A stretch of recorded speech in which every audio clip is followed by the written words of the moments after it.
Respect.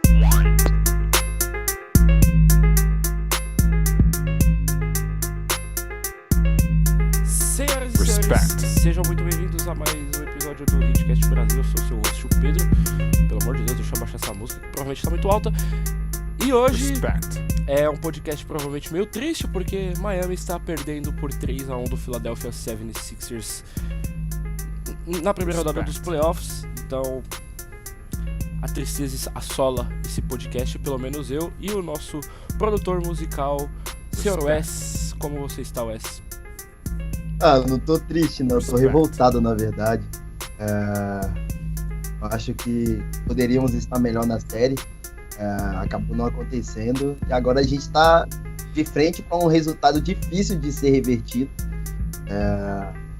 A gente viu um exemplo disso, quer dizer, 2 exemplos disso acontecerem só nos playoffs. E vamos ver como vai ser, né? Porque com o Whiteside sem vontade nenhuma de jogar e o time ficando apático dentro do garrafão porque não tá tendo um cara que pegue os rebotes, tá complicado. E temos o nosso convidado especial. Eu acho que ele não tá triste também, então só tem um triste e um revoltado. Eu acho que tem um que não tá nem aí, que é o Ricardo Estabolito do Jumper Brasil. Ricardo, seja muito bem-vindo e muito obrigado pela sua participação. Opa, e aí pessoal, pra começar eu que agradeço pelo convite, sempre vocês chamarem, eu não sei se vocês sabem, mas o pessoal do Jumper me chama de arroz de podcast, né, porque eu apareço em todo podcast, me convidam, eu tô disposto, tô animado, vou mesmo, então assim, obrigado pelo convite mesmo, porque ajuda a manter essa minha fama. E gente, eu sou torcedor do Orlando Magic, né, então assim, não tem como eu estar feliz exatamente, né, eu sempre tô meio deprimido, né. Então tô meio que eu acho que eu não tô exatamente na vibe, mas assim, eu não vou destoar de vocês não, porque não tenho muito a comemorar não também, viu? Na última meia década, provavelmente. Desde a saída do Shaq, provavelmente. Não, teve o Dwight, né? Eu já ia jogar muito mais lá, mas teve o Dwight também. Poderiam comemorar o Oladipo, né? Mas mandaram ele embora. Pois é. Coitado. Então, acho que não tem como começar de outro jeito. Miami ontem perdeu o jogo 4 em um jogo que deveria ter ganhado. Pelo menos eu fiquei com essa impressão. Eu não assisti o jogo ao vivo. Eu estava trabalhando e colaborando com o proletariado. Eu assisti o jogo hoje de manhã e a impressão que eu tive, eu vou começar com o Ricardo, que era um jogo que o Miami tinha que ter ganhado. Philadelphia teve quase 30 turnovers, chutou acho que 28% dos 3. E Miami conseguiu perder, cara. Eu tô tentando achar respostas. Talvez tenha sido o lance livre, talvez... Eu não sei. O que você acha que aconteceu, Ricardo? Bem, primeiro tinha que ganhar mesmo, né? Isso aí, então. Assim, tinha que ganhar pela situação do time, né? Era um jogo que era obrigatório ganhar, não podia sair com 2 derrotas de casa. E tinha que ganhar pelo que foi o jogo, como você disse. É um jogo que foi absolutamente atípico, absolutamente maluco. No primeiro tempo, é engraçado, né? No primeiro tempo, acho que o Heat conseguiu ganhar do Sixers no ritmo do Sixers, né? Jogou acelerado, jogou correndo e saiu ganhando, sabe? Foi um jogo bem atípico, assim, até pela fisicalidade do jogo, acho que isso ajudou muito o Heat no primeiro tempo. E por tudo que se desenhou o jogo depois, é inacreditável que o Heat tenha perdido esse jogo, sabe? Chegar com 10, 11 pontos de vantagem até o fim do terceiro quarto, ali, um momento legal do jogo, sabe?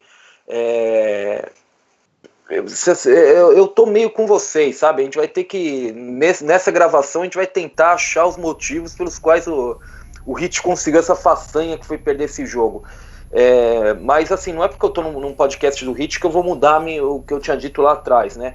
Eu achava que essa é uma série que tinha muito pouca margem de erro pro Heat. O Heat tinha um time claramente menos talentoso, sem mando de quadra, os Sixers no melhor momento. Então assim, essa é uma série que dava muito pouca margem de erro pro Heat. O Heat teve margem de erro ontem e conseguiu queimar toda ela a ponto de perder um jogo que tava na mão, sabe? É uma coisa meio bizarra. Eu acho que você falou de margem de erro. No jogo 3 acho que foi a mesma coisa, mas aí talvez seja um pouco de fadiga, porque parecia que no quarto período os caras estavam cansados. Foi Dwayne ou Bust. E também os arremessadores, Tyler, Ellington, não estão conseguindo fazer absolutamente nada. Wes, eu acho que chegou num ponto da série que a gente só olha pro lado e fala, esse é o time mais talentoso e a gente tem que aceitar, não é? Obrigado, Wes, pela sua colaboração. Ufa que não era eu achei que não era eu e fiquei na minha, viu? Porque Cara, eu esperava que ele entrasse e parei pra soltasse os cachorros aqui, né? Isso hoje durante o almoço. Então, mas eu tava pensando nisso, eu fiquei muito irritado. Eu gostaria de falar palavrões aqui, mas não posso. Nossos patrocinadores não gostariam muito disso. Mas assim, eu fui ver a reprise do jogo. Na hora que eu vi o jogo, o primeiro até o terceiro quarto, eu falei assim, mano, como que Miami perdeu esse jogo? Os caras estavam cozinhando as estrelas da Euroliga, porque Embiid e o Simmons não jogaram tanto assim, mas Saric, Ilyasova, né, que o cara chama. O cara tem nome de carro, inclusive, Sedan Ilyasova. Obrigado. Mano, a gente conseguiu perder um jogo pra esses caras, mano, que são assim, não são caras ruins, mas também não são caras excepcionais. O Sixers tem 4 jogadores excepcionais, que é o J.J. Redick, que quando ele quer jogar, ele acerta muita bola, o Fultz, que acabou de chegar, o Simmons e o Embiid. E assim, eu não entendi a apatia do time. Dragic jogando muita bola, o cara conseguiu fazer a enterrada, mano. Desde quando a gente vê um jogador branco europeu enterrando na NBA? Entendeu? Isso é um pouco de racismo da sua parte, né? Maybe. De leve. Segue o jogo. Mas fica uma grande preocupação sobre o que vai ser desse time para a próxima temporada. Ainda mais sabendo que a gente está vendo os jovens tendo um salto produtivo muito grande. Eu espero que eles vejam essa questão do desenvolvimento de talentos que Filadélfia está tendo, que é algo de se odiar e se admirar, e tome alguma posição, porque, 3 moleques que não jogaram playoffs estão cozinhando um time que deveria ser o mais cascudo possível para eles. É algo assustador. É um dos pontos também que eu fiquei surpreso, que eu não esperava nessa série, que eu esperava que chegasse no quarto período um jogo apertado e, sei lá, Miami com a experiência conseguisse decidir. Mas então, um ponto também que a gente deveria ter falado antes. Eu não sei se Miami tem toda essa experiência que todo mundo fala. A gente olha o Dragic, ele teve o quê? 3 playoffs? Eu não lembro agora o número certo. Acho que o terceiro playoff. Tem o Dwayne. O Dragic provavelmente tem mais, que ele teve uns anos em Houston e tal, mas assim, com um role ativo deve ser o segundo ou terceiro dele. Tem o Dwayne, o resto, Miami, tipo, você vê o Whiteside, né, Winslow, Tyler Johnson, tipo, nessas funções Miami não tinha experiência. E, tipo, é de se tirar o chapéu, você falou que bem como o Wes falou, cara, esse time do Sixers é bom. Meu Deus do céu, esse time é bom. Ontem a gente tava conversando aqui em off, eu e o Ricardo, tipo, o Embiid ontem foi, eu não tô tentando achar uma palavra, mas horroroso, né Ricardo? Cara, vamos lá, gente, vamos falar sério. O Embiid, defensivamente, ele fez um bom jogo, não vou tirar isso dele, mas eu acho que isso passa muito pelo que eu tava conversando antes da gravação, por você não conseguir jogar o Olynyk, quando ele tá em quadra. Vai ser difícil você usar o Olynyk. Apesar que como eu disse, eu acho que o Heat chegou num momento que o Heat precisava colocar o Olynyk em quadra e sobreviver, e que seja, defesa que vai pro escambau, mas a gente pontuando ganha esse jogo, então vamos levar. Mas assim, ofensivamente, ele foi horroroso, ele foi medonho, gente. Ninguém vai falar nas redes sociais, porque o Embiid claramente é um cara super adorado. Mas o jogo ofensivo dele ontem foi uma porcaria. Assim, ele tomou decisões horrorosas, e ele toma mais decisões horrorosas do que ele recebe crédito, entre aspas. A gente costuma passar um pouco o pano pelo Embiid ser o Embiid, mas ele é um cara que tem uma tomada de decisões bem assim, peculiar. e muitas vezes ele consegue escapar dessas decisões porque ele é muito talentoso, então ele consegue fazer a cesta de qualquer jeito. Mas o jogo ontem cometeu 8 turnovers, ele cometeu um turnover querendo sair batendo bola depois do rebote, o Dragic foi lá e tirou a bola e fez uma bandeja livre, sabe? A tomada de decisões dele foi muito ruim, a seleção de arremessos dele foi ruim. A questão os Sixers como um todo resolveu, e especialmente os coadjuvantes, os europeus que estão falando, Ilyasova, Bellinelli, são caras que o Heat foi buscar durante a temporada para complementar esse grupo jovem, esse núcleo jovem que ele tem, e que se encaixaram muito bem no time, e que preencheram as lacunas. Eu acho que isso faz a gente ter uma noção meio, que vocês passaram por cima, uma noção meio estereotipada que a gente tem que quebrar sobre essa série. O Heat não é tão experiente quanto a gente acha, e o Sixers tem mais gente experiente do que parece por o núcleo jovem que ele tem. O Bellinelli jogou no Spurs, DJ Cara, Redick, eu odeio aquele cara, meu Deus do céu. DJ Redick também jogou em outros times. Só que é muito preocupante saber que os jogadores, a maioria era praticamente consenso de que não era hora de abraçar um tanque e que o time ia ter que buscar playoffs depois da temporada passada, que teve o 30-11, que o elenco estava unido, mas parece que na hora que chegou, que a gente um ponto que a gente bate muito aqui em todo podcast. Parece que quando os caras conseguiram os contratos deles garantidos, bons contratos inclusive, eles simplesmente se acomodaram, eles não conseguem produzir mais. James Johnson é um cara que era para ser mais agressivo, ele tá pequeno. Teve um jogo excepcional, acho que foi o jogo e depois caiu de rendimento, não tá conseguindo. Aí você vê os jovens se matando dentro da quadra. O Winslow jogando muito bem. Josh Richardson, sem comentários. Bam Adebayo, mesmo tendo encontrado a Hulk Wall, correndo atrás, buscando ser o mais efetivo possível. E o Dwayne Wade, 36 anos também correndo, e o restante do time parado, observando eles tentando fazer alguma coisa, sabe? É preocupante. No Sixers não tem isso. O Sixers já tem uma noção mais do quão especial é aquele time e de como eles podem render juntos agora e nos próximos anos.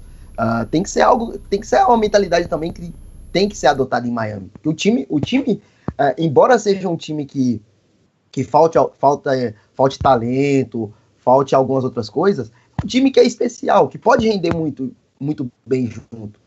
O ano de 2017 provou isso. Agora eles deveriam ter um pouco dessa noção, sabe? Eu acho que, de qualquer jeito, o que eu queria ter esse ano, saber que esse time ia ganhar um título, porque simplesmente eles não têm poder de fogo suficiente. O que eu queria esse ano era só, ser um time divertido. E até, sei lá, eu queria que a pausa da All-Star Break chegasse mais que tudo, então... Até a volta do Dwayne, cara, eu tava passando raiva. Torcedor do Miami só passava raiva com esse time. E, foi uma temporada divertida. Tá sendo uma série divertida. O jogo de ontem foi muito bom. Eu adorei o jogo de ontem. O jogo 2, adorei o jogo 2 também. Até o jogo 3 foi legal. Agora, acho que nenhum de nós, mesmo não sendo torcedor, acho que até o Ricardo que é de fora pode falar isso, nenhum de nós tá 100% falando assim, não, vamos voltar com esse time ano que vem. Porque... já deu, sabe? Acho que chegou no teto deles. Cara, você falou do James Johnson. O James Johnson ontem, Miami foi forçado a jogar com ele no 5. E a gente viu na temporada passada como ele tinha sido bom jogando no 5. Ontem ele não conseguia pegar rebote nenhum, cara. Foi desastre. A temporada inteira ele tá sendo um desastre no rebote. Ele melhorou, depois de 70 jogos. Cara, eu não quero Whiteside no time mais. Eu não quero James Johnson. Eu acho que os nomes a se manter nesse time pro ano que vem são Jay Rich, Olynyk, o Winslow principalmente, que vai ter um salto produtivo muito grande. Mostrou que rende muito sob pressão. É um cara que a gente vivia cobrando e falando que como que seria... Ops. maravilhoso. A sua internet hoje tá tancando, viu, mano? Pra variar. É um cara que tem uma puta diferença pro time. Sua internet hoje tá tancando. E Vou ter que começar o comentário do começo. Eu não vou editar isso, não. Eu tô nem aí. o nosso novato também, que mostrou que pode fazer alguma coisa. De resto, pode mandar todo mundo. Tá. Todo dia que vai gravar podcast é isso. Cara, tá horrível. Tipo, vai ser interessante se você conseguir pegar os pedaços que saíram aqui e tentar juntar pra formar um comentário, porque olha, foi um desastre. Foi tipo... A síntese é o seguinte: eu não quero Whiteside no time. Pronto. Não, mas eu acho que assim, o que vocês estão notando é algo que pelo menos eu não vou me pagar aqui de mãe de nada, não sou médium, não adivinho as coisas, mas o que o Heat fez é algo que pelo menos a gente já viu no passado alguns times fazerem e que geralmente não dá muito certo. O Heat está apostando e investindo muito dinheiro em uma base que surpreendeu assim imensamente em certo momento. Que é um pouco o que o Phoenix fez há uns 2 ou 3 anos atrás, quando, não sei se vocês lembram, um time que quase chegou nos playoffs, 48 vitórias, quando todo mundo achava que ia ser o último do Oeste, um time que surpreendeu muito. O Suns investiu para manter aquele time e nada aconteceu. O Jeff Hornacek era o técnico, foi demitido, sabe? Essa história a gente já viu algumas vezes e geralmente ela não dá certo. Então, assim, o que a gente está vendo agora é que esse time do Heat, que surpreendeu muito bem, que era um time que a gente simpatizou muito, por exemplo, na última temporada, e até nessa, eu tenho uma boa simpatia por essa base que o Heat tem, é um time que tem um teto claro. O teto parece ser mais ou menos esse que a gente está vendo, 5º, 6º lugar do leste, sabe? Eu não quero ser muito brutal com o time, né? Lógico que a gente sabe que tem certos jogadores que têm talento nessa base, mas assim, é um time que tem um claro teto, e todo mundo tá vendo meio que esse teto agora, sabe? Não é nenhum demérito à franquia ou aos jogadores, mas isso às vezes acontece, tem times que são mais talentosos, têm mais potencial que outros. E eu acho que a gente sempre bate nessa tecla. Miami não vai sair disso tipo em 1 ou 2 anos, a não ser que, sei lá, o Pat Riley, que provavelmente é mãe general, é medium, não sei como é que você falou, faz alguma coisa. Sim. Ele é. Ou algum dos, sei lá, 2 ou 3 jovens que existem no time se tornem alguma coisa. Eu também não vejo tipo saindo. Eu tento ser otimista e tal, mas eu sei que o Justice Winslow vira alguma coisa de um dia pro outro. A gente já vai falar do Justice porque o orgulho tá forte. O Bam Adebayo se torna alguma coisa especial em curto prazo de tempo. Esse time vai ser isso aí mesmo, sabe? Tipo, saída de primeira rodada todo ano, no máximo a segunda rodada. E o Heat já mostrou o caminho também. Pra vocês terem uma ideia, o Heat já mostrou o caminho do que eles podem fazer pra melhorar. Sabe o que é? É pegar uma 14ª escolha de draft, em que geralmente é muito questionável se você vai conseguir de fato um jogador que seja rotação logo no primeiro ano, e conseguir achar um Adebayo, por exemplo. Que hoje se tivesse escolher Adebayo ou Whiteside, eu acho que nem precisa abrir votação aqui, né? Não precisa, e nem no Hit Twitter. Nem no Hit Twitter. O meu negócio com o Ban é que, em alguns momentos, eu sempre soube que ele foi um projeto, desde o dia que ele foi draftado. E em alguns momentos dessa série ele foi tão injogável, não sei se essa palavra existe, mas eu tô inventando se não existir. Ele foi tão injogável quanto o Hassan.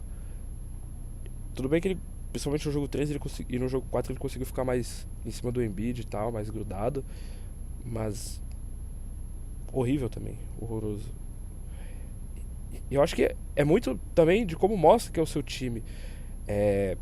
Eles podem ganhar os 3 jogos que tem agora e que a minha opinião não vai mudar, e não vai mudar o que eles são realmente. Que é um time que o melhor big deles hoje é o Kelly Olynyk, e não tem um go-to guy, que é o que eu sempre falo, que é o que falta nesse time.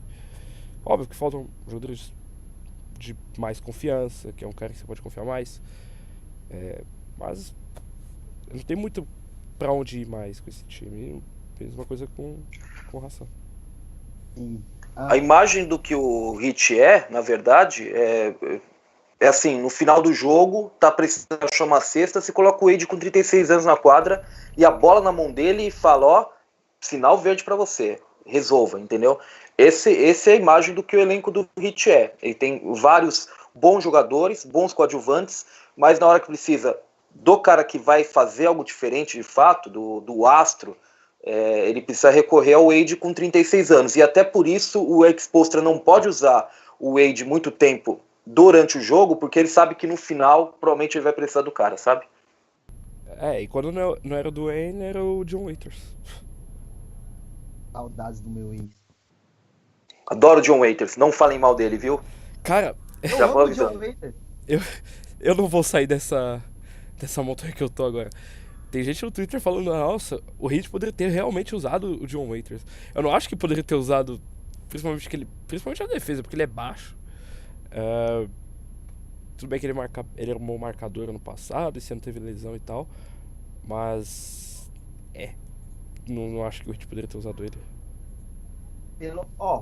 Mas eu vou ser sincero, pelo menos uma coisa eu acho que o time teria mais volume. Bolas de 3. Coisa que a gente perdeu muita bola de 3 nesse ano. O aproveitamento caiu muito sem ele. Tudo bem que a gente teve o Wellington fazendo um milagre, mas tava difícil.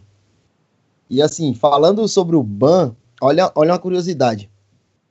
Hassan marcou o Embiid em 40 posses, o Sixers conseguiu fazer 36 pontos e o Embiid saiu zerado ele não saiu zerado, ele conseguiu marcar 2 pontos.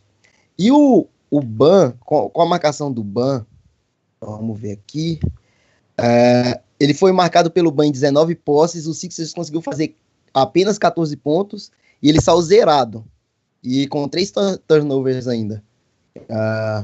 Eu acho que já não precisa discutir mais. Eu acho que é só trocar o Hassan pelo Jabari Parker. Alô, Sixers, ele tem envergadura. Vocês adoram os moleques com envergadura. Busquem ele, por favor. O Bucks hoje tava com o Tyler Zeller no pivô. Mano, é o Hassan, mano. O Hassan assim, é o cara Bucks deles. gosta, né?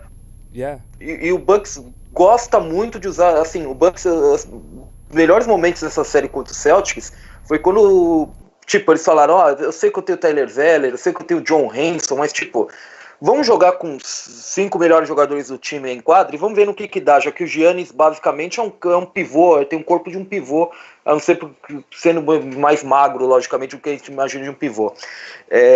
Só que o Milwaukee tem uma compulsão por jogar por pivô, né? Eu acho que os 2 primeiros jogos o Milwaukee poderia ter feito um melhor papel se simplesmente tivesse esquecido o John Henson, sabe? Largado ele no banco, botado lá no fundo e falado, você não entra mais, fica aí no canto, fica aí assistindo, o teu ingresso tá pago, sabe? É meio estranho, e assim, entre o John Henson e o Whiteside, eu acho que, sinceramente, esse sim, eu acho que o Whiteside, até porque o John Henson não ganha pouco não, né? O John Henson ganha mais de 10 milhões por ano também. 15? Meu Deus do céu. Ganha 15. É um Tristan Thompson em Wisconsin? Você é Kardashian. Cara, a gente tem que falar disso. A Justice Winslow, quão feliz. Acho que tem sido os pontos brilhantes dessa série. Acho que ele, o Dragic, pouca gente tá falando, o Dragic tá jogando muito bem. Acho que o Dragic fez 20 pontos acho que em todos os jogos praticamente. Acho que só no 1 que não. E claro, os momentos do Dwayne. O quão bom tá sendo ver o Justice Winslow nesse nível, né? Acho que ele tava sendo, acho que o melhor marcador dos playoffs. Acho que até o jogo 3 eu tinha visto essa estatística. Eu não sei como é que ficou depois de ontem.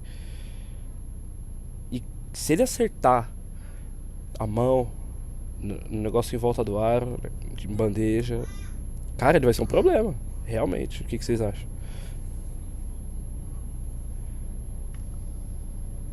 Então, eu eu aceitei Justice Better com o fundo do meu coração. Não tenho mais dúvidas quanto a ele.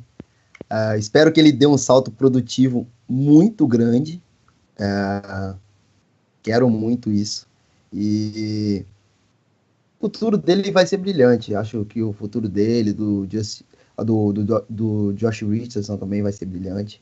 É só manter isso e vamos ver o que vai acontecer. O Winslow tem uma coisa importante, né? O que eu acho que é bom sobre ele é que o Heat, como vocês disseram, o Heat não tem muitos arremessadores. Assim, depende do N. Ellington, de fato, é o único arremessador bem acima da média. E o Winslow, mais do que arremessar 38% para 3 pontos essa temporada, que é uma boa média, ele está sendo mais consistente, ele está sendo alguém com quem você pode contar.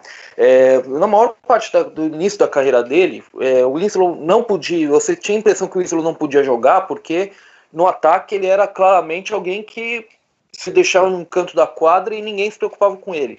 Hoje você tem que se preocupar. Eu era um grande fã do Winslow na época do draft, o que entrega um pouco a quanto tempo eu cubro draft já. Eu gostava bastante do Winslow. Eu acho que o Winslow é uma coisa que qualquer torcedor gosta muito. Ele é um cara que se importa. Ele é um cara que enquadra e passa a impressão de que ele está se esforçando. O que não é o caso, por exemplo, com caras como o Hassan Whiteside, que de fato parece que estão cagando e andando pela quadra. Só parece. Assim, olha, essa é uma questão importante que eu não vou entrar em discussão, mas eu tendo a concordar com você, talvez não pareça só. Mas o Winslow tem isso. O Winslow, o que tem feito nesses últimos tempos é ser um jogador ofensivo um pouco mais consistente. Ainda tem esses problemas, né? Como você disse, é incrível que um cara que tenha... Agora eu abri a página dele, aqui de estatística. É incrível que o cara que tenha 38% para 3 pontos na temporada chute só 42% de field goal. Ou seja, tem algum problema, ele não consegue ali dentro da área de 3 pontos, ou seja, no garrafão, média distância, ele não consegue de fato pontuar com a profusão que a gente espera. Mas assim, ele é um cara que ele tem se tornado jogável no ataque e é um cara que se importa na defesa, é um cara com quem você pode contar, com quem o time pode contar que vai ter pelo menos o mínimo de esforço, que, como a gente está vendo com o Whiteside, por exemplo, virou um commodity, né? Isso aí importa. Ele se importa, o Winslow, o playoff Winslow, eu sei que é chato falar isso, né? Principalmente no caso do Paul George lá, o playoff P, que tá sendo uma vergonha até agora, né? Winslow P. Não, seria Playoffs W ou Playoff Justice, alguma coisa assim. Playoff Justice é bom. Playoff Justice é bom, hein? Playoff Justice é bom. Achamos o nome do podcast, Playoff Justice, e o título do podcast de hoje. E, cara, ele dá o sangue. Ontem a gente viu ele literalmente dando sangue, tomando pancada, caindo no chão. Ele vibra, ele joga bem naquele... Odeio falar isso, mas ele joga bem como se fosse aquele estilo Libertadores de ser, sabe? Tem uma foto dele muito boa, tipo, gritando na cara do Fultz. Ele xingou o Simmons no jogo 2. Depois que ele deu toco no jogo 3 lá no Embiid, ele gritou na cara dele também. Então, é o cara que eu não esperava, sabe? Foi algo bem surpreendente, porque o primeiro playoff dele, ele foi bem, assim, calmo, parecia aqueles jogadores, assim, que... né, tava ali por estar, sabe? Como o Whiteside agora. Mas eu não esperava, cara. Morno. Eu realmente não esperava. Essa ressurreição dele assim, gigante. E o Winslow tem uma coisa que o Spoelstra gosta muito, né? O Winslow, ele é um cara que ele pode jogar lá em quadra, e assim como o Josh Richardson muito... O Josh Richardson ainda menos, porque ele é um pouco mais baixo. Mas o Winslow, por exemplo, é alguém que o Spoelstra pode jogar em quadra e quem quer que esteja sobrando, ele marca, entendeu? Ele pode marcar 4 posições. Então, assim, você joga ele lá que ele acha que marcar. Ele já chegou a marcar 5. Então eu acho que isso é um pouco suicídio, mas se o Spoelstra acha, eu acho que tem um bom motivo. Então, se ele já botou para marcar 5, ele marca 5 posições agora. Mas, assim... Vocês sabem, é um cara que você pode jogar lá e que dá esse tipo de versatilidade que o Spoelstra gosta. O Spoelstra, como vocês sabem melhor do que eu, ele ele foi um dos melhores técnicos na temporada usando o elenco. E quando eu digo usando o elenco, é achando uma formação diferente para cada jogo ali. Às vezes tinha cara que jogava muito tempo em um jogo e no outro mal jogava. Por quê? Porque era encaixe. O Spoelstra entendeu isso. O elenco dele não tem poder de fogo, mas tem muitas opções. E ele usou essas opções muito bem ao longo da temporada. O Winslow é um cara que você joga lá e ele encontra o que fazer, sabe? E isso é importante. Além do que eu já falei, né? Para o torcedor, é importante ver alguém que tá lá dentro de quadra se importando em vencer ou perder, sabe? Teve um rapaz no Twitter que brincou depois do jogo 3. Ele falou assim, o Pat Riley vai estar esperando o Winslow com um contrato de 4 anos e 80 milhões de dólares no vestiário. Tudo bem que foi uma piada, né? Cara, mas é igual eu falei, se ele arrumar essa parte da finalização em volta do aro, como o Ricardo destacou, ele chuta 42% de aproveitamento total. Se ele arrumar essa parte em volta do aro, cara, eu não vejo por que não, porque você tem que manter um cara desse. Porque ele faz tudo. Ele pode ser seu armador. Nos playoffs ele tá sendo armador reserva. O Dragic senta, quem assume é o Winslow. Quem tá gritando na cara do adversário é o Winslow. Quem mais se importa nesse time é o Winslow. Então, eu não vejo porque você não tem que manter um cara desse. Exatamente. É uma parada que eu acabei até vendo no Twitter também, é que, assim, um cara pegou e falou assim, esse Winslow que a gente tá vendo nos playoffs é o Winslow que fez praticamente todos os times da liga cortejarem ele na época do draft. E eu não discordo muito disso, sabe? O Winslow, desde Duke, ele é aquele cara competitivo, aquele cara que bota a cara pra bater, que vai atrás do resultado. E é como a gente sempre pontuou aqui desde o começo da temporada. É um cara que leva tempo pra se adaptar a algumas coisas. Ele tem 22 anos, tá conseguindo prosperar agora, depois daquelas lesões. Então, o pessoal tem que entender isso. E eu vejo um futuro maravilhoso para ele. Esperava que ele viesse para ser All-Star esse ano. Acho que foi algo que todo mundo desejava depois de ver ele começando a correr atrás, querendo ser um cara competitivo. Mas vamos ver o que vai ser dele na próxima temporada. Pelo menos alguns dos times ideais da liga, ele na próxima temporada provavelmente vai estar. O Ricardo falou... Temos um otimista aqui, né? Eu não tô tão otimista assim, mas o time da liga... Temos um otimista. Mas Ricardo, pensa no seu jogador favorito na liga. Pensa no seu jogador favorito na liga. Que é ele? Não, jogador favorito. Cara, você sabe que é difícil achar um jogador favorito na liga hoje em dia, porque o Magic tá tão mal, que eu já mal torço pro Magic, porque assim, não tem mais, são 6 anos já, então assim, são 6 anos vendo o time tancar, então assim, não tem mais aquela coisa, aquela paixão. E da liga, meu jogador favorito, se vocês querem saber, meu jogador favorito é um cara que tá quase aposentando, que é o Jameer Nelson, por tudo que fez no Orlando. Uou. Eu sou uma pessoa, pra vocês terem uma ideia de como eu sou uma pessoa também otimista, né, também. Porque um cara venerar o Jameer Nelson a esse nível, apontar ele como o jogador favorito dele, é algo para uma pessoa muito, muito crédula, né, positiva, otimista. É o último cara que eu esperava. Tem algum jogador... Não era o cara que eu esperava. Tem algum jogador que você gosta de ver na liga hoje? Assim, você fala assim...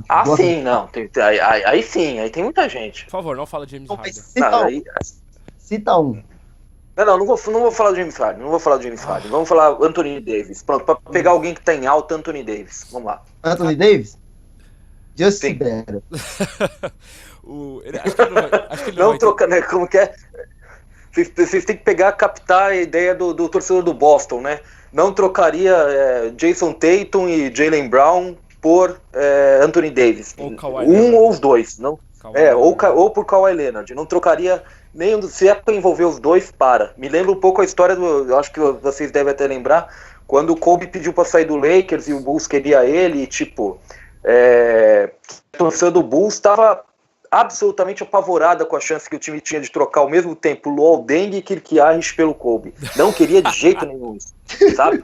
Então, assim, São só aquelas coisas que a história que torna engraçado, né? Mas assim, na época era Luol Deng, Kirk Heinrich e Ben Gordon. Os três caras que assim eram os moleques que estavam bombando no Bulls, né?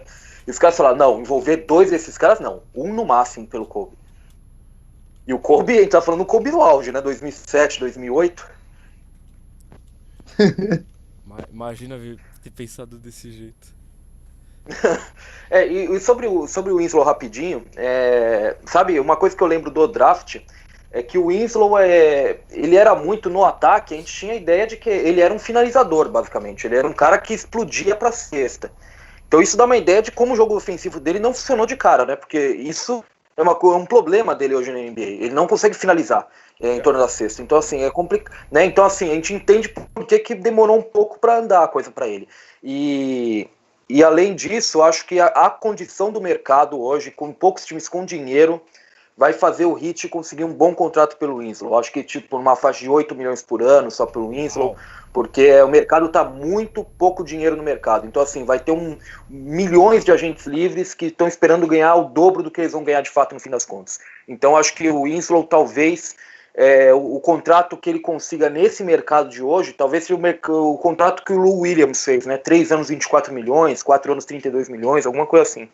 Cara, ia ser praticamente o jeitinho que o Warriors conseguiu. O Warriors é o que é por causa das lesões do Curry, né? A gente sabe que porque aí depois ficou tipo com o Curry num contrato baixíssimo, né? Foi pagar o Curry agora. E seria ótimo. É isso, porque o Curry era o espaço que o time teve no cap para contratar toda essa galera depois, é porque o Curry tá recebendo pouco, né? Sim. O Curry é o MVP que ganha 10 milhões por ano. Você falou do Justice finalizando em volta do aro, e não é. Você falou bem, quando ele saiu do college, ele era explosivo, ele chega. E ele continuou com isso. Agora, mais que ele tem a bola na mão agora, tipo, nos primeiros 2 anos dele, ele não conseguia. Agora que ele tem a bola na mão, ele consegue chegar no ar, ele realmente consegue finalizar. O touch dele parece, sei lá, o touch dele em volta do ar é horrível, cara. É doído de ver. Não é que ele não consegue chegar, ele explode pro ar. Ele tá fazendo um trabalho melhor agora de cavar falta. Mas ele não consegue realmente finalizar e tem hora que chega a ser bizarro.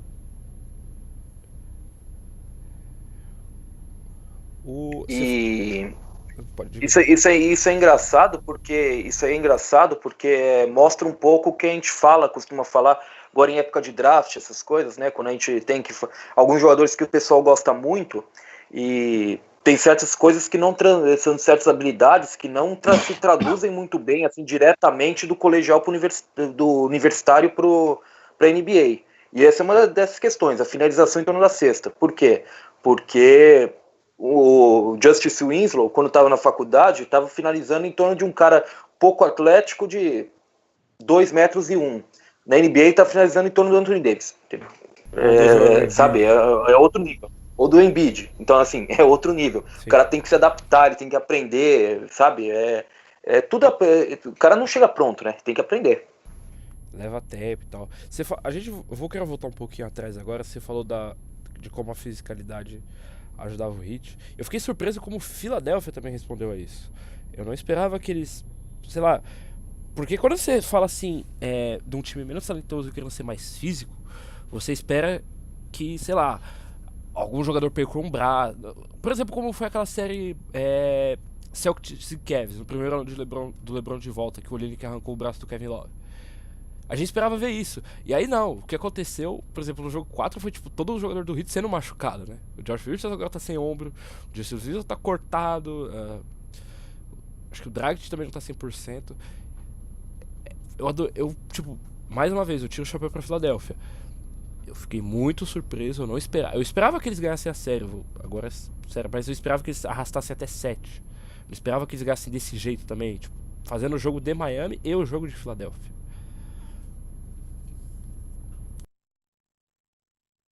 É estranho, né? Porque como eu falei no primeiro tempo, pra mim o Heat ganhou do Sixers jogando como o Sixers queria, assim, frenético o jogo. E depois no segundo tempo, assim, e até no primeiro, nos momentos mais físicos, de briga e tal, o Sixers se comportou muito bem e ganhou mesmo com isso, e peitou tudo e foi embora. Acho que o Sixers respondeu melhor, assim, de uma postura moral do que tecnicamente a fisicalidade do jogo. Porque, queira ou não, essa fisicalidade custou 27 turnovers para o Sixers durante o jogo. O Sixers é o time que mais cometeu turnover na liga, né, na temporada. Esse é um grande problema que o Sixers tem.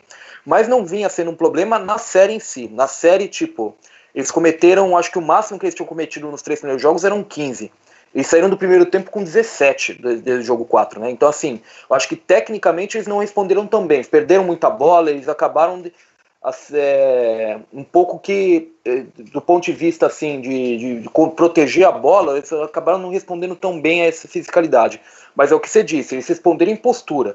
Eles não deram um passo para trás, não baixaram a cabeça e, acima de tudo, né, no final do jogo, perdendo por 10 pontos, tendo que correr atrás, eles foram lá e buscaram o jogo. Você quer entrar nisso, Wes, ou posso seguir em frente?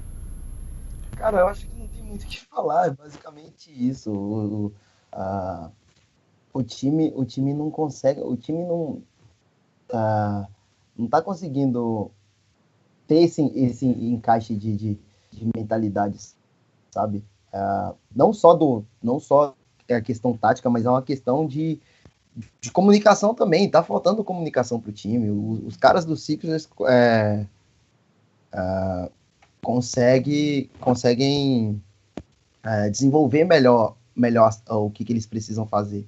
A gente não vê isso no Miami com constância. Tanto que do terceiro para o quarto quartos, a gente vê o sofrimento que é. Então não tem muito o que dizer, é só seguir mesmo.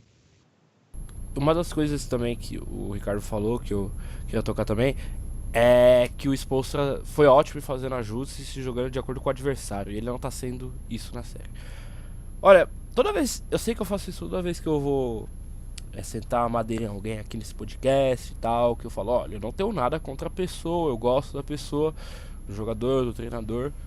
Só que, olha, eu quase falei palavrão agora, mas olha, o Spoelstra, ele tá sendo péssimo nessa série. Isso é fato, porque ele não ajusta, ele não tem ajustado. A gente viu o Tyler Johnson jogando, sei lá, com 1 ou 2 dedos quebrados e continuando em quadra sem o Rodney McGruder entrar em quadra. Que tipo, o Tyler tá indo pra escola com o DJ Redick dando a mão pra ele. E, tipo, isso tá sendo bizarro pra mim, sabe? E ele não muda. O Brett Brown, por outro lado, a gente não fala. Acho que muito. A mídia fala muito pouco dele. Ele tem feito um ótimo trabalho em Filadélfia. Cara. Mas bom ver alguém. Antes de comentar, eu adoro cortar as pessoas em podcast, então assim, sinto muito. Não se preocupa, não. Não se preocupa. O Wes faz isso sempre. O Wes faz isso sempre. Então tá tudo em casa. Mas uma coisa, é bem legal a gente ver alguém dando crédito pro Brett Brown, porque o Brett Brown é um bom técnico e teve que passar por um monte de perrengue com o processo, né? Lá desde o começo, lá atrás. É legal ver alguém, especialmente alguém que é torcedor do time que está enfrentando os Sixers hoje, dar uma moral, entre aspas, ou reconhecer o trabalho do Brett Brown, porque o Brett Brown, de fato, é um treinador, acho que é melhor do que ele recebe crédito, é melhor do que... Nem recebe crédito, mas é melhor do que a gente fala muito pouco dele, a gente fala muito do Embiid, fala do Ben Simmons, mas o trabalho do Brett Brown, ao longo desses 5 anos de processo, acho que é bem impressionante, é bem mais chamativo do que as pessoas reconhecem, sabe? Eu sou um gênio, brincadeira. Ele sobreviveu, é como você falou, ele sobreviveu tudo e agora tá, tipo, colhendo, né?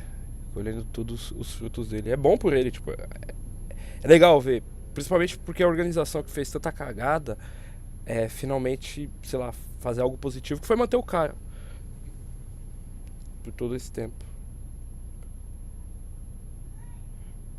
Você ia falar, Wes, que te cortou. Então. Cara, eu comecei a respeitar mais o Brett Brown depois dessa série. Quando a série tava pra começar, o pessoal veio falar pra mim, mas o Sixers vai ganhar. E eu, naquele hype dos playoffs, né? Falei, depois de tanto tempo, 2 anos sem ir nos playoffs, agora vai. Agora a gente pelo menos chega no segundo round, sem passar tanta vergonha. E aí o cara pegou e falou comigo, não, mas o time é bom. Eu falei, mano, não tem nem hipótese do Brett Brown fazer uma mágica para ganhar do Spoelstra com 3 moleques no time e uma pá de roleplay da Euroliga. Falei desse jeito. E, meu, queimei minha língua feio. Eu só tenho que aplaudir o cara. Acho que não é bom subestimar um cara que acredita no trabalho duro, insistiu, perseverou e tá prosperando agora. Acho que todos os créditos devem ser dados a ele. Assim como Dwayne Casey fez em Toronto, passou vários perrengues com o time chegando, mas não conseguindo passar de um certo patamar, e agora está com a probabilidade de fazer uma final de conferência, caso o Sixers não atrapalhe. E é isso. Acho que ele tem... Agora ele tá com a faca e o queijo na mão aí para os próximos anos. Ainda mais tendo 3 jogadores tão talentosos como o Embiid, o Simmons e o Fultz. Esperar que o front office dele não faça o que o... Desculpa, Ricardo, continua, pode falar. Não, aí se me cortou, fica tudo em casa, pode terminar aí. Não, é porque ia fugir muito do tópico, que eu ia falar, é porque eu ia falar mal de alguém, eu ia sentar madeira em alguém. Mas se quiser falar aí, depois... Não, pode, eu faço questão que você fale mal da pessoa primeiro pra poder dar uma risada aqui, depois... Não, é torcer pra que ele não faça igual o GM lá de Oklahoma City fez. Ele tem 3 talentos geracionais na mão, a gente ainda tem que esperar um pouco pra ver se o Fultz isso é verdade. E, tipo, não vamos coroar os Sixers ainda, tá? É só um adendo. Mas, enfim. Porque senão ele dá uma de, né? Se livra do segundo melhor jogador, fica com o que tem 8 turnovers e toma um triple-double do Ricky Rubio. E com a mula. Enfim. Olha, eu não vou entrar nessa polêmica, viu? Eu não vou entrar nessa polêmica. Eu sei que vocês me trouxeram aqui. Eu acho que o grande objetivo de vocês era me fazer entrar nessa polêmica, mas eu não vou entrar nisso aí. Não vou cair nessa bait barata que vocês estão jogando em cima de mim. Não, sobre o Spoelstra, eu acho que eu acho que o Spoelstra, até por eu ser uma pessoa que é um pouco mais reticente com o elenco do Heat, eu colocaria o Spoelstra entre provavelmente meus 5 melhores técnicos da temporada. Eu acho que ele, de fato, ele faz um trabalho que, mais do que levar o Heat ao 6º lugar, ele entende o que ele tem no elenco, ele trabalha bem o elenco. Acho que isso é uma coisa que, especialmente em temporada regular, que os jogos passam muito rápido, a gente não dá muito crédito. Então acho que o trabalho de elenco, de gestão de elenco do Spoelstra, eu acho que é muito interessante durante a temporada.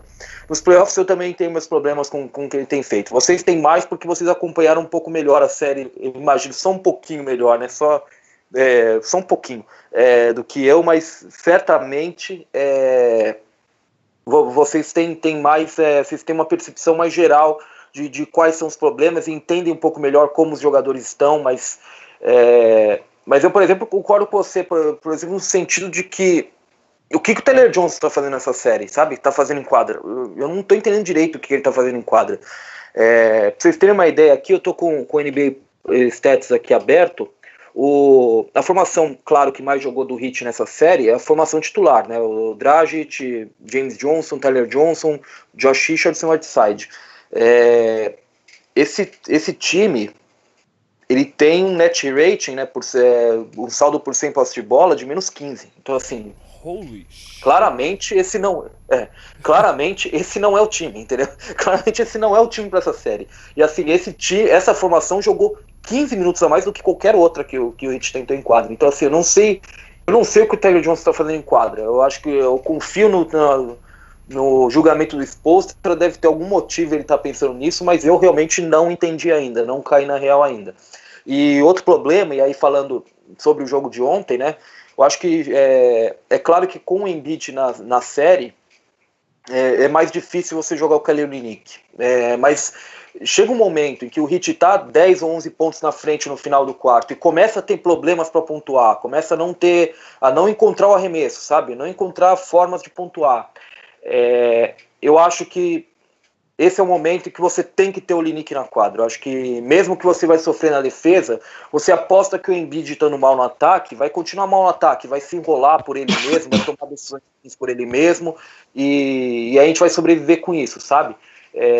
Mas o Olynyk tinha que estar em quadra, porque o ataque do Heat ele funciona de outra forma, ele ganha outra profundidade, ganha mais espaçamento com o Olynyk em quadra, e naquele momento, você ganhando por 10, por 8 pontos de diferença, você só precisa tomar 8 ou 10 pontos a menos do que fazer para ganhar o jogo. Então, assim, é uma hora que você tem que ter o ataque funcionando, nem que seja para dar uma moral pro time. A gente sabe que ver a bola cair pela cesta ajuda no moral, ajuda na confiança. A gente sabe disso porque a gente joga basquete, a gente já pisou na quadra, a gente sabe que quando a gente está amassando o aro e a gente consegue fazer um arremesso e a bola cair, a gente, sabe, levanta um pouquinho, levanta o moral um pouquinho. Então, assim, eu acho que, por exemplo, nesse jogo de ontem, foi bem chamativa essa ausência do Olynyk, sabe? Eu acho que o Olynyk, mesmo com o Heat sofrendo na defesa com ele em quadra, eu acho que precisava estar lá para dar uma chama nesse ataque e não depender tanto do que a gente viu no final, né? Que era o Wade contra o mundo. Só o Wade cria alguma coisa no ataque ali no final do jogo, enquanto os Sixers tem um ataque muito mais fluido, com passes, troca mais a posse da bola, tenta trabalhar um pouco mais o jogo, sabe? Essa é a questão para mim. Eu acho que, por exemplo, esse é um erro meio até crasso que eu acho que o Spoelstra cometeu ontem, né, no quarto jogo da série. Cara, eu acho que eu espero que o Spoelstra dê uma de kamikaze no jogo 5. Eu acho que não vai funcionar e tal. Acho que a série acaba na terça. Sim, no guts, mas eu espero que ele dê uma de kamikaze, sei lá, comece com Justice Winslow, Rodney McGruder, Bam Adebayo titular e Kelly Olynyk também. Não sei o que ele faz, mas já deu o time titular, viu? Dragic, McGruder, Winslow, Olynyk e Adebayo. Pronto. Hit em 7. Wes. Então. É engraçado, deixa eu ver aqui umas formações com o Olynyk e Adebayo aqui. O Olynyk e Adebayo, a segunda formação que mais jogou do Heat nessa série, tem o Adebayo e o Olynyk juntos, né? Com o Winslow, com o Wade e o Wayne Ellington. Uma formação até meio... Não imaginava que essa fosse a segunda formação que mais jogou do time. E o net rating não é muito melhor, não. O net rating tem menos 12 para 100 posse de bola. Então, assim, é ruim, mas pelo menos não é tão ruim quanto a titular, por exemplo. E você sabe que dessa formação sai pontos, né? Sabe que essa formação pontua. Essa formação, você pode confiar no ataque dela. Então você tira, por exemplo, nesse caso aqui, você tira provavelmente o Wellington e coloca o Dragic. Você tem um time que, nessa linha do kamikaze que vocês estão procurando, já que não tem mais nada a perder, é bem lógica. Uma equipe que vale a pena tentar, sabe? Acho que substitui o Wade pelo Josh Richardson, e na temporada regular essa foi a melhor formação do Heat. Eles tiveram acho que 16 de net durante a temporada inteira. Era o chamado Platinum Group. E o Spoelstra simplesmente não usou. E eu acho que contra esse time de Filadélfia seria uma formação efetiva. Porque você consegue trocar... você consegue esconder o Wellington na defesa, você consegue colocar, sei lá, o Olynyk no Sargent e vive com as trocas de Jay Rich, Adebayo, que consegue trocar em caras menores, e o Winslow. É algo que eu realmente não esperava que o Spoelstra... Mais uma vez, foi uma das piores séries que eu já vi o Spoelstra ter. E com tão poucos arremessadores no time, é incrível que não se... Eu fico impressionado como assim, o tempo de quadra que... Às vezes eu vou no box score e o box score aponta mais tempo do que o visual, digamos assim, que a gente percebe em quadra. Mas eu acho que o Wellington podia estar sendo mais utilizado também, porque são tão poucos arremessadores no time, assim, consistentes, que eu acho que o Heat, no momento que o Wayne Ellington vive, né? O Wayne Ellington tá impressionante, ele não tá precisando nem parar, sabe? Ele joga pra cima e tá caindo. Eu acho que o Spoelstra deveria estar usando até um pouco mais o Wellington do que a minha sensação visual, sabe? Às vezes eu vou no box score e vejo que ele jogou 27, 28 minutos, tá bom. Mas às vezes eu sinto que ele joga pouco, sabe? Eu não sei se vocês têm a mesma ideia, a mesma impressão que eu. Aí eu vou discordar de você. Aí eu já acho que ele tá jogando muito. Porque Acho que ele foi arremessar bem ontem, mas nos 3 primeiros jogos ele foi horrível arremessando. Ele não tá achando ninguém pra marcar. Ele simplesmente dá as costas e fala o que aconteceu aqui. Tipo, tá o Sedan ele Sova chutando, sabe? Então eu vou confiar no julgamento e retiro o que eu disse. Pode. Não, tudo bem. Se isso não for editado, editem. Editem mentalmente isso, sabe? Quem ouviu, edite mentalmente. Você pode até discordar eu retiro de o mim. que eu disse. A gente quer isso, a gente quer ver o pau comer aqui também. Mas. Mentira, a gente não quer não. A gente não quer não. Se discordar, não vem mais. Paz e amor. Se discordar, não vem Paz mais. e amor, mas não. Paz e amor, mas não discorde. Né? Assim que discordar, vocês desligam a gravação e vão embora, todo mundo. Acho que a gente concorda muito nesse podcast, porque, Ricardo, a gente, geralmente eu, o Ezio, o Barros, que é outro idiota que faz o podcast aqui com a gente, são os mais frequentes, né? A gente concorda muito, a gente sempre vai na mesma linha de raciocínio. É bom ter alguém pra trocar uns socos de vez em quando. Não, mas eu tem uma coisa que você diz, de fato eu não tô levando em consideração e que é verdade. O Wellington não tem que marcar nessa série, né? É complicado. Isso faz parte do que o Sixers é. O Sixers é um matchup muito complicado, né? Sim. O armador é um cara de 2,8 metros, sabe? Todo mundo em quadra, basicamente, que eles colocam em quadra, consegue arremessar. Sim. Eles têm um pivô que não existe, quase não existe na NBA hoje, que é um pivô de garrafão, um cara extremamente móvel, um cara que tem um jogo de costas para cesta muito bom. Então é um time que é totalmente diferente assim, do que a gente tá, do que muita gente está acostumada a ver na NBA hoje. Então, assim, é um matchup complicado realmente. E de fato eu concordo com você. O Wellington não tem muito quem marcar nessa série. Mas até aí, sabe, tem alguns jogadores que você olha assim, realmente quando você vai colocar para jogar contra o Sixers e fala, tá, esse cara aqui, ó, procura alguém aí e fica na frente dele, sabe? Ele não consegue ficar na frente do Sedan Ilyasova, do Bellinelli e daquele outro que parece o cara do grito lá. Tarik. Esses caras parecem que não erram nada, cara. Toda hora tão livres e não erram nada. Oi, desgraça que joga com esse time. É por isso que eles trouxeram esses caras, né? Esses são os caras experientes que estão envolvidos nesse time jovem, né? São caras com quem o Sixers pode contar de fato, né? E eu acho que o Wellington ele consegue jogar. O ideal para ele seria se tivesse o Fultz ou o McConnell em quadra, né? Mas não é tanto tempo que esses dois estão jogando também, né? O Fultz sequer jogando nesse último jogo, mas pouco tempo de quadra eles, né? Então, assim, o Wellington realmente você é kamikaze de fato quando coloca ele em quadra, porque você vai colocar provavelmente em cima de um Ilyasova, esperando que o Ilyasova ficar lá num canto arremessando, que ele não se movimente muito, ou você coloca em cima do Bellinelli e aposta que ele vai ter agilidade para sair dos bloqueios, sabe? É meio que complicado. Eu acho que o Bellinelli tá fazendo o que o Wellington faz pros outros times. Que, tipo, o Bellinelli, toda vez que ele tá equilibrado, ele erra. Toda vez que ele tá desequilibrado, ele acerta. O Wellington é a mesma coisa. É a síndrome. Cara, eu não aguento ver o Heat ser espancado por esses caras da Euroliga mais. Não aguento. Os All-Stars da Euroliga. Eu achei que eles iam ver o MVP do Eurobasket e iam respeitar, mano. Eles não respeitam, mano. Simplesmente eles chegam lá e toda noite estão chutando o rabo do Heat, mano.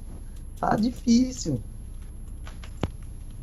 O Dragic que gritou na cara do Bellinelli no jogo 3, né? Aquilo ali foi muito da hora. Foi. Preciso de mais disso no jogo 5. Cara, agora, qual seria se o Heat ganhasse os 3 jogos agora? Eu sei que isso vai dar um plot twist aqui, que isso não vai acontecer, que o Heat vai provavelmente perder na terça. Mas o quão legal seria, né? Pensa só, pessoal que tá ouvindo isso em casa, que vai ouvir isso, tá ouvindo, não sei. As 12 pessoas. As 13 com o pessoal do Jumper, né? Que eles vão ter que. Eles vão divulgar. Claro, pode contar, vamos lá. Esse vai, esse cuidado, esse é o hot take do ano. Se isso acontecer, vai ter gente aqui desse podcast que vai estar gritando "eu sabia" lá no Twitter. Você pode ter certeza. O cara vai estar lá assim, no fundo do... Eu posso ter falado isso no programa, mas no fundo do meu coração eu sabia que ia conseguir. Eu sabia. The Sixers blow a truth. Muita gente não vai gostar, assim, porque a gente sabe que todo mundo que, tirando o pessoal que geralmente torce pro Heat, claro, a maioria das pessoas, elas gostam dos Sixers, né? Aí vocês pegaram alguém que é bom pra discutir aqui, porque eu não sou muito fã de Sixers, não curto muito. Obrigado. Então, assim, eu acho que todo mundo gosta. Eu gosto muito. Sabe o que é? É o que acontece com muita coisa comigo. As pessoas, elas glorificam tanto essas coisas nas redes sociais, que, assim, eu pego birra. Entendeu? Sixers, eu realmente. Alguém tem que, assim, não ficar apaixonado por ele, sabe? Então vai ser eu. E é a mesma coisa que acontece, por exemplo, com o Raptors. O Raptors é tão estuprado moralmente nas redes sociais que eu sou um eterno crédulo. Eu quero acreditar que o Sixers, que o Raptors vai ganhar, sabe? Porque simplesmente para ser do contra. Então assim, eu acho que muita gente não vai gostar, mas eu particularmente, que gosto do Heat, gosto do Spoelstra e não sou assim o cara que tá caindo de amores pros Sixers, eu acho que seria bem legal, viu? Eu aprovaria esse plot twist aí. Heat em 7.